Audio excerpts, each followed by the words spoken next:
Hello, everyone. I'm so happy to be doing yet another episode of the Creating Real Wealth podcast and video. And as I mentioned last time, leading in, I have a very exciting episode today. I have Andrew Beer, who runs a managed futures strategy that I'm absolutely love for my investors, and recently got to be in a conference and learn more about the strategy and the background, and thought it would be so fun to have Andrew on to talk about managed futures in general and then the strategies he manages. And one thing that is really neat about Andrew that I learned initially is that he's very fond of education, educating in finance, but also has somewhat of a background in education that's really exciting. So first, I love, Andrew, if you could please just introduce yourself, your role, and a bit about your background. Thank you so much. Thank you for having me on today. I've been in the hedge fund industry for a very, very long time. I joined the industry in 1994, back when it was very much a cottage industry. And during that period of time, I've done a number of different things. As you mentioned, my focus these days is, there's a strategy that I love called managed futures. I mean, I came in it exactly from the position that you're in, where you're thinking about how do I incorporate something into my client portfolios to help them meet their objectives. And we were building portfolios, and there was a piece of it that was missing, something that we wanted. And we looked at the strategy, and then the question was, how do we do it? How do we do it for ourselves? But during the course of this long career, I've also done other things. You mentioned education. I did start a school back in 2000, and it was a private school and based north of New York City. But I think the underpinning, I think you and I are very much in agreement on this, is that we want people to understand what they're invested in and why. We want people to understand the objectives. That there are people in this business who want to kind of hold knowledge over other people, and it's kind of a way of, it's like when doctors tell you what to do but don't explain to you why they do it. And I think in this business we're so much better off if as people look for, there are all these great innovations and how people can invest and how you can get exposure to different areas and how you can diversify your portfolios and how you can make more money. But the underpinning of it is making it explainable and understandable for the people who ultimately benefit from it is that's 90% of my time is trying to get that right these days. Yes, I understand that. So my mentor at Morgan Stanley in San Francisco, Bill Brack, he said to me early on, one of the things that's most important to do is to be able to take this jargon from finance and explain it in really simple, everyday terms, which definitely has helped me. And now, at least in my work with my clients, I now have investors that are highly powered that could probably do it on their own because I have empowered them so much. But it's been really fun to see, for instance, people that an advisor hadn't spoken to at some big firms in 6 years that now know exactly how they're invested and actually have a stake in what they're doing. So I'm really excited that you're on and talking about managed futures because it's more complicated, both for me as an advisor to explain, and I think for investors to get their head around the strategy and how it works. So I wondered if first you could just start with an overview of what managed futures are, and then maybe we could lead into how the strategy you manage works, why it's definitely, at least in my opinion, a really good investment where the market is right now. And then I'll have some more questions for you. So if we could just start with an overview, that'd be great. Sure. So I talk about, or I'm trying to talk about managed futures in a very, very different way than most people in the space. In that, and I think when we think about an investment, I think it's best to start with what we want it to do, or what we think it's going to do in a portfolio. We buy stocks. I mean, Warren Buffett has this great quote about investing in the S&P 500, and that there are 500, highly motivated CEOs and corporate boards who are trying to make their companies better every day and make more money. And so even though you're invested in this passive index, there are all these people working under the surface to grow these businesses and grow wealth over time. when we buy a portfolio of bonds, we're expecting to get regular and predictable coupons, and we don't want to lose money. In managed futures is the way I think of it is in the context of that, right? We're going to all have stocks and bonds and various things in our portfolio. What are we missing? And what I think, when I looked at the space really hard back in 2015 for the first time, and it gave me something that I was missing, which is something that does well in the hardest market environments like today. There's this legendary macro investor named Stan Druckenmiller, who has described this as by far the most difficult investment environment he's seen in his career. And that is a long career. That is a substantially longer career than mine. There are hedge fund managers all over the place who are saying this transition from a low rate world to a high rate world is, no one really has experience with this. This is uncharted territory in the midst of all these geopolitical things. So what managed futures does is it's the one strategy that we found where you can say it did great during the worst of the dot-com crisis. It was up 40% or something. It went up 20-25% during the great financial crisis, and it's up 30-something% this year. And so it's almost easier to start talking about it as insurance in a portfolio. That it's not the thing that goes up 50 times the moment markets fall on Wednesday, but whether when you go through these grueling multi-quarter bear markets where people think it can't get worse and it keeps getting worse, it tends to do incredibly well. And so I've always viewed it really in the context of a portfolio is that it's almost like an insurance policy. But if you structure it in the right way, instead of paying insurance premiums every year, you get paid to hold it. Mm-hmm. And that's at a super, super high level. And then how the gears work or how the sausage is made or however you want to describe it, we really took a very, very different view on it and said, let's focus first on the outcome and how do we get to that in the best way that we can. Right. Is that too? No, that's great. Is that 250,000 feet? No, that's absolutely great. So the strategy that you manage, in terms of going into the details of how it works for investors to know, I wondered if you could talk to the benchmark that it's tracking, that it's replicating, and how that works. And basically, I love this line that you all said about, alpha is basically this idea of fee removal from the 2 and 20 that you get with hedge funds. So I wondered if you could just expand on all of that and the benchmark and how it works as a replicating strategy. Yeah, so the basic idea is, and to get a little bit more granular about managed futures, if you walk into and there are 20 great managed futures funds, huge firms, guys are incredibly successful, they've got incredibly talented people. And if you walk into them, what do you see?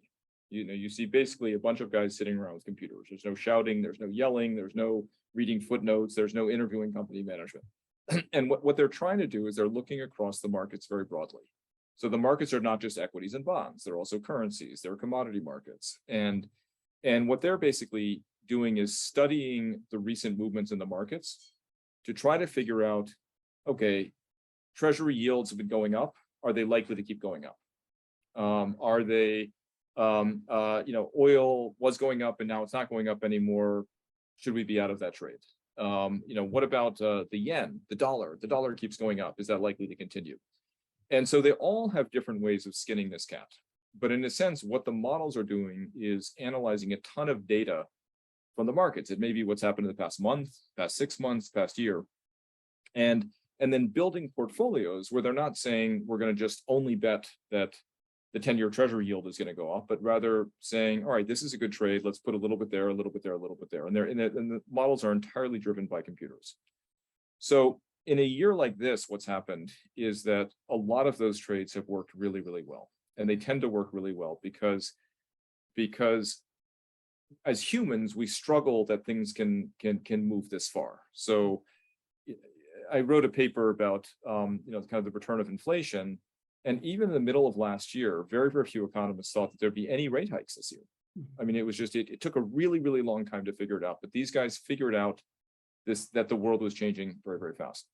So then the question is how do you actually get exposure to what they're doing?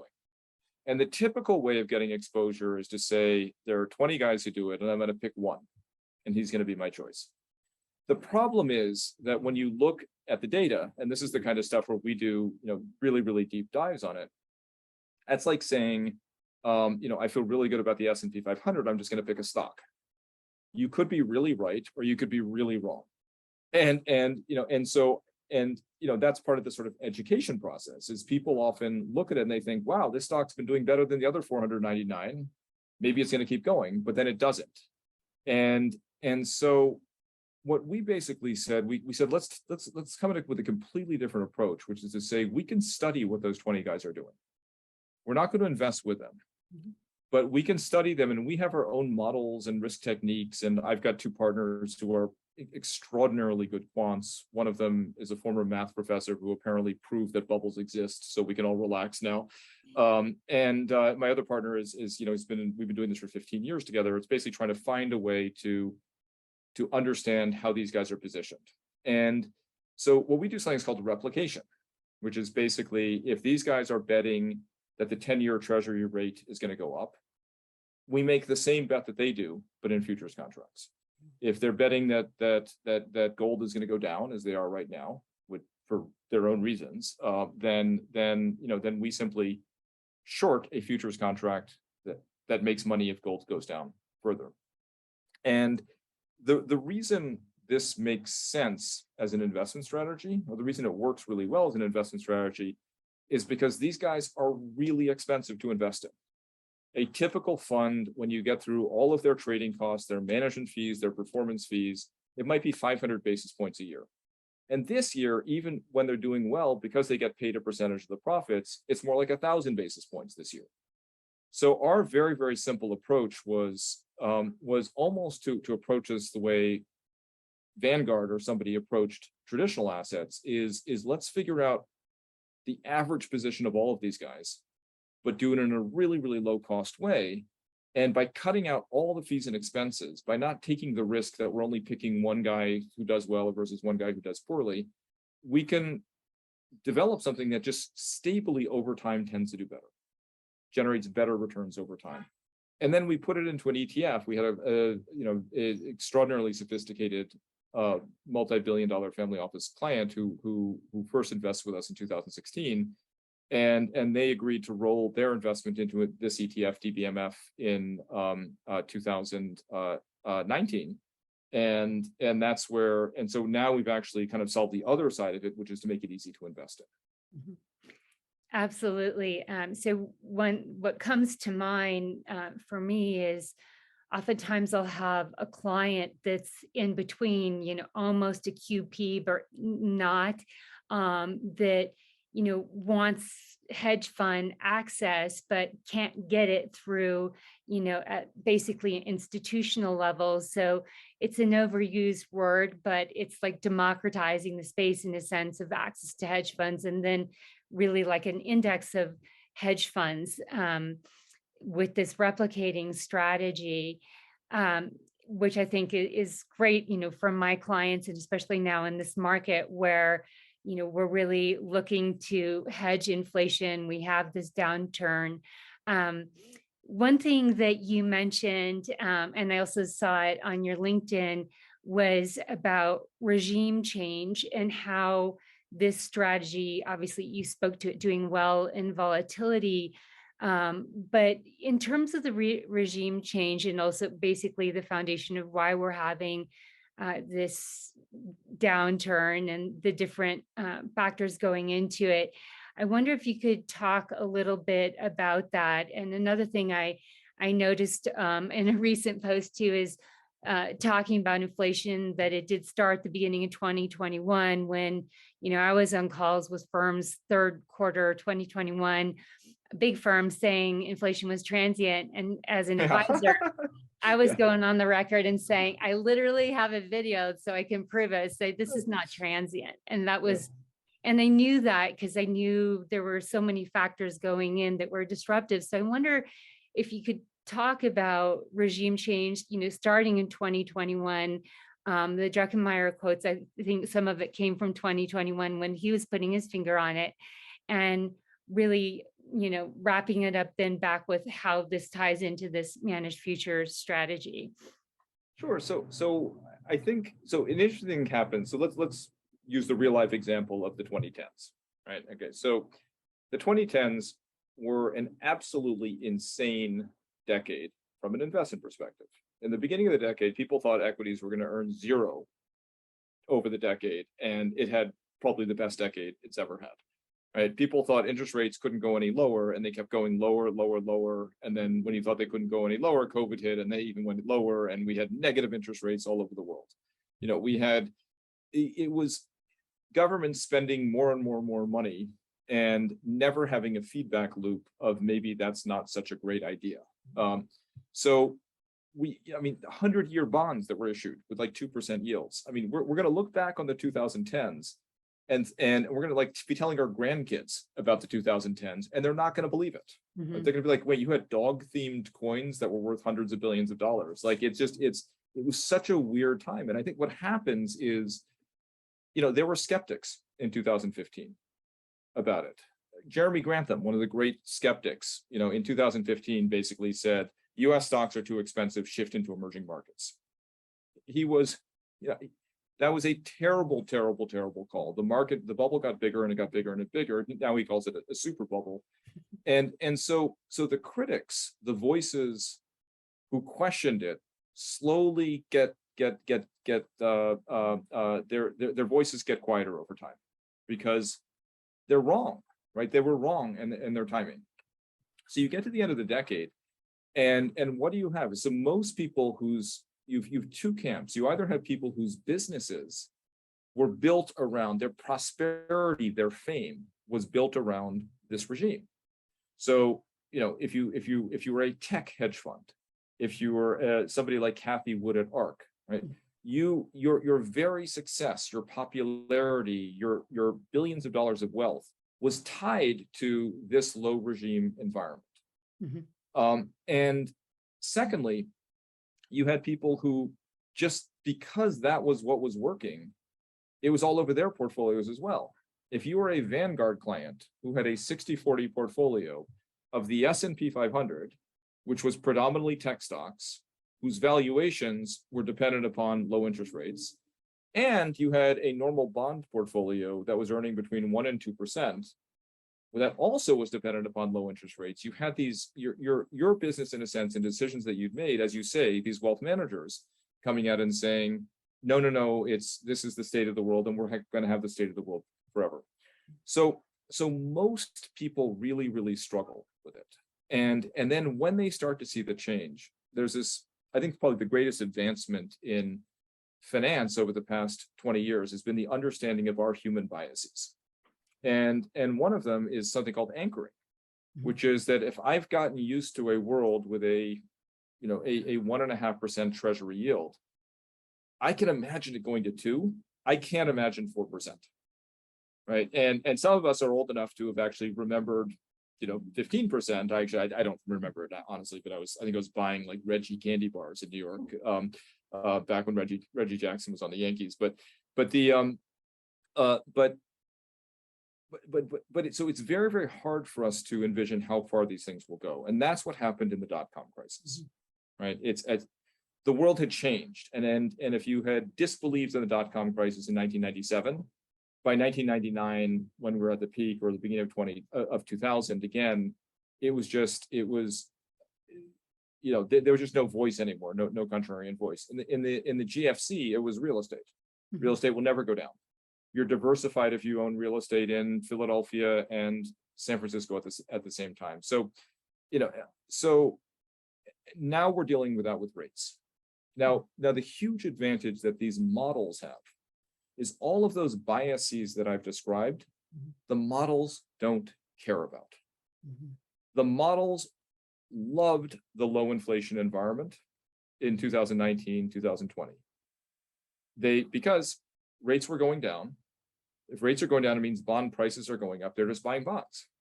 You know, if they were completely bought into it. But the moment it starts to change, there are investors out there like Stan Druckenmiller, certain hedge funds who are flexible mandates. I started my career working for this guy, Seth Klarman.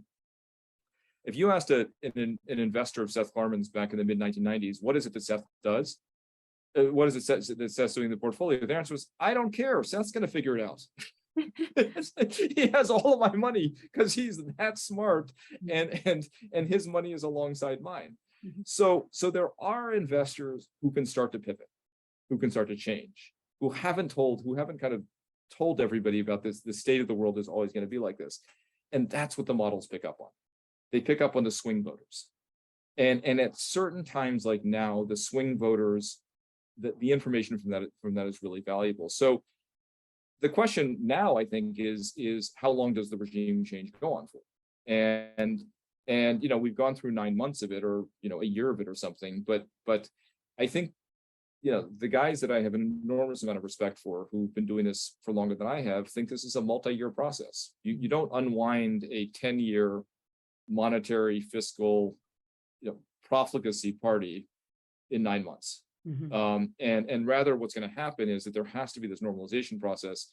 And like, you know, when businesses grow, it's great, easy, you just hire people, you kind of bring people in the door, but then shrinking it is much harder.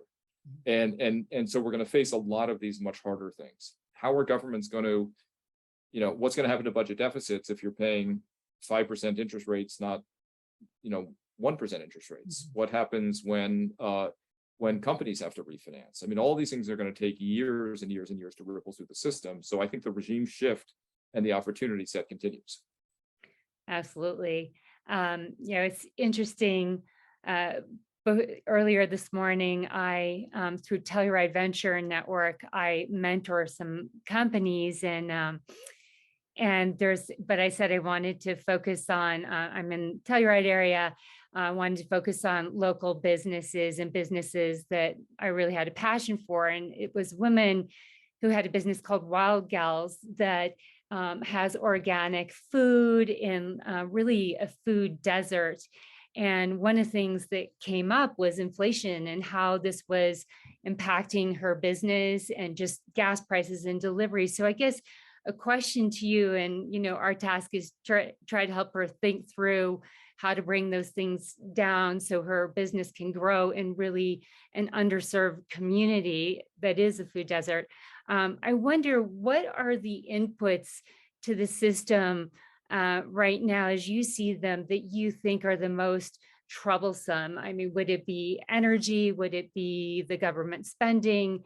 You know, the conflicts? What are the things that in your mind need to get resolved before we're really going to, obviously some of it is factor time, working through time to resolve them, but where you know, still we might really need to be looking into these components that are contributing to this downturn? Well, God, I wish I knew. And by the way, I'd like to say for the record that the next time we do this, I'd like to do it in person in Telluride. Awesome. It sounds a lot better than outside of New York. And yes, we should invite your friends with their organic food. Absolutely. The hard part is nobody knows, right? And that's the nature of, as you point out, there are many different camps on this, right? And the reality is every camp has been wrong, right? There is no camp that can say, I definitively got. I mean, there are individual isolated cases, but remember, Stan Druckenmiller came out and said, I'm going to say something insane, that inflation might get to 4 to 5%, right? There are people who made the inflation call and bought gold. And gold has gone nowhere. There are people who bought tips and tips have gone down, right? So this has been I think the hard part about it right now is we have all these issues lined up in front of us. We have, you know, we have supply chain issues. We have had a 20-year period of fervent globalization, which had to have had an effect on inflation, right? I mean, it's if you're constantly moving your source of production around everywhere, and you just believe you're always going to have these supply chains, like it had to have been great for corporate profits for keeping inflation low. We had, monetary easing. We had coordinated central bank policies. We had, so now, we've had governments who were just handing out money, right? I mean, that's even the response to inflation has been, oh, I know how we'll solve inflation. Just give more money to people. And boy, everybody's making money from it, let's go tax them. I mean, it's there's going to be an adjustment process to all of this, and how it all plays out. I don't think anybody knows. So the way I think about it from I guess sanity, sleep at night, wealth management perspective is you've just got to have parts of your portfolio that will do well in different regimes, in different scenarios. There is some scenario that, and somebody asked me a few months ago, like, what would be a crazy scenario? Well, a crazy scenario is, oh, we're having a joint press conference today if Putin and Powell have decided to, both make a joint announcement, and Putin says, sorry, war's off, and Powell says, sorry, rate hikes are off, and the markets would go through the roof, right? And it wouldn't be good for managed futures, right? We're not positioned for that. Right. But on the other hand, your clients would be thrilled, right? The world would be thrilled. Right. I mean, there may be some crazy other catastrophe there. So, so I think it's just the level of uncertainty that there's one. I think one of my favorite quotes in finance is Robert Samuelson, who's a Nobel laureate, said the one true free lunch in finance is diversification. Mm-hmm. I think actually diversification is the one true free lunch in finance. But I think that's been such a positive development in the wealth management space over the past 15 years, mm-hmm. that I think it's become a more consultative, education-based business to teach people that, yes, there are going to be drawdowns in equity markets. I did a post about, I mean, this is even before today, since the beginning of 2020, when inflation started to rear its ugly head, 2021, when inflation started to rear its ugly head, the S&P is still up, mm-hmm. right? It was up 30 last year, and it gave it back this year, but it's still up about 2%. Mm-hmm. And so I think on the wealth management side, part of that is getting people to have diversified portfolios and to understand that don't stare at emerging markets as a sole allocation because China just did something crazy. Right. That's not, don't panic about it. It's part of your overall portfolio, and look at it as a whole. And I think the education around that has been absolutely critical, mm-hmm. because when you look at, people have not panicked this year. Right. It's incredible, right? I mean, it's the average investor has not panicked this year, and maybe they will at some point, but they certainly haven't so far. Right. That's definitely, I guess, with my clients and prospective clients, I hear a lot of concern, but not panic. And I do think the education component of that is the reason for lack of panic, which is super positive. Before we close out, I wondered if you could also talk about your other strategy, DBEH, and you've mentioned that's really a growing strategy, and if you could just touch on that. And Sure. Yeah. So what we were trying to do was, we have two ETFs. One replicates these 20 great managed futures hedge funds that are basically, how we want to call it, insurance, flood insurance, et cetera. The other side is we replicate 40 large equity long short guys. And there are guys in here who are value guys, growth guys. It's a very, very diversified pool, just like the 500 stocks in the S&P are wildly different from each other. They were designed to be building blocks for people like you who are building portfolios. And so our view is, if you want exposure to managed futures as a ballast in your portfolio, this is designed to be as simple as investing in an S&P 500 ETF to get exposure, an emerging markets ETF. The other one is equity long short. Now, equity long short, as an asset allocator, fits next to the equity bucket.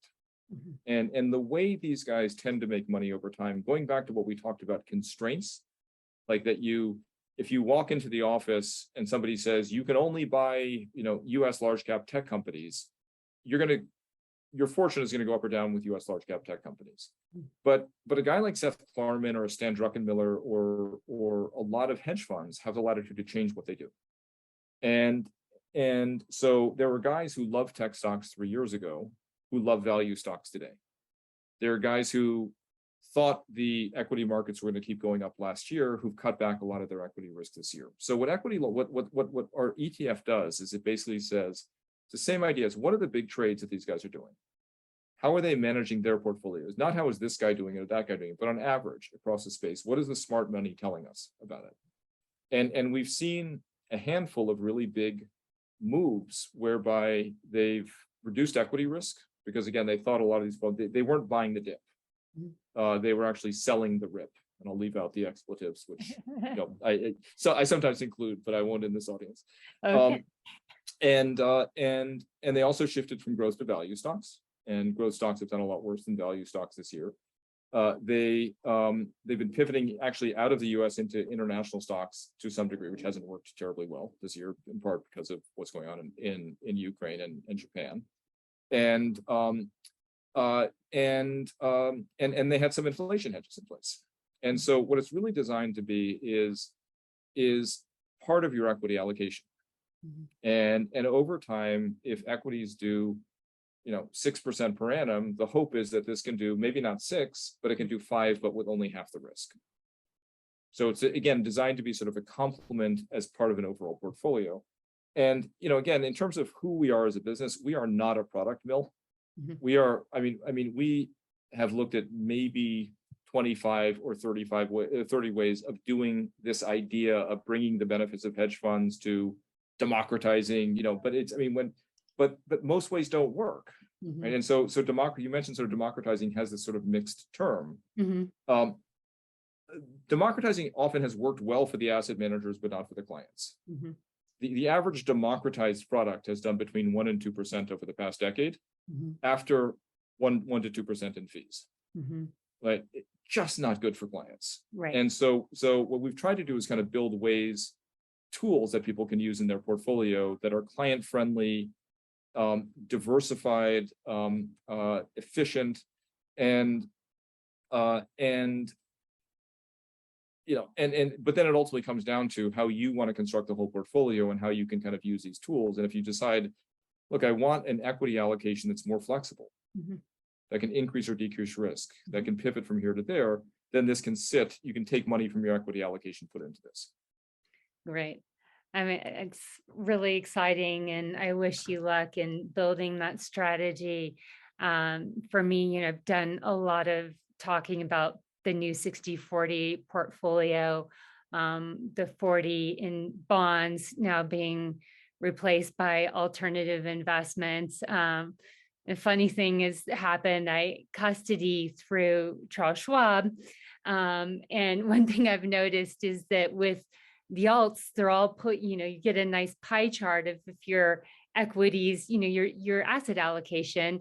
And the alts are falling under a big chunk called other, that I'm asking them to delineate, because, I think that's for just for others out there, if you're looking at your statements and you're seeing other, to be sure to drill down on what that is. Hopefully that other word will be replaced with alternative investments, and perhaps some detail on that, because I can see how that might be alarming, but it's something, as advisor, I think is extremely important for my clients, has an incredible value. I think one of your comments, I also, just to close on, was that with regime change, you could make money in different asset classes, and really, as I'm more of an active and tactical manager, I've been shifting more and more, and I like the agility that I have, and my clients are happy to let me do.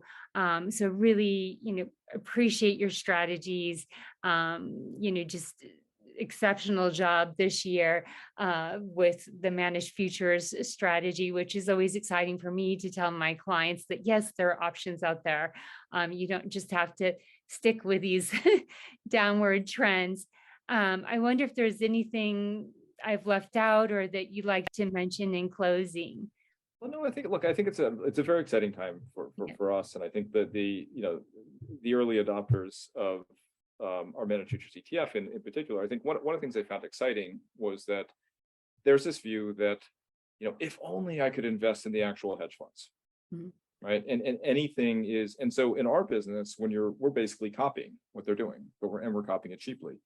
And if you've been sold on the idea that if you can't get the real thing, don't do it. The crazy thing about our ETF is it does better, right? The underlying strategy has actually outperformed the 20 largest managed futures funds, the stars, the luminaries of the business. It's outperformed them all because we don't go down as much as they do, and we consistently outperform by cutting out fees. Right. And so the fact that it's now in an ETF, what it means is that there are trillions of dollars of investors who could never have access to it, but now can. And they don't have to say we're getting a watered down version. It's a different version. It's a different approach to it, but the results have actually been a lot better. And so that's what I think is the real democratization, right? That's when it's not just that you have access to it, but it's the vanguard principle of driving down fees, not just for the sake of driving down fees, because clients get more. If you do it the right way, clients get more. And so our whole bet as a business is there'll be people like you who will say, I love this space. I love this asset class. I want it in my client portfolios. And you'll say, look, and this is the right way for me to get it. And then we'll be having this conversation 5 years and 10 years, talking about the results of this fund. So I thank you so much for having me on, and it was a real pleasure. And again, next time, tell you, Red. Okay, absolutely. We'd love to have you here. Thanks so much for joining me today. And thanks everyone for tuning in either on video via the podcast. And have a great day, and we'll see you next time. Thanks. Wonderful.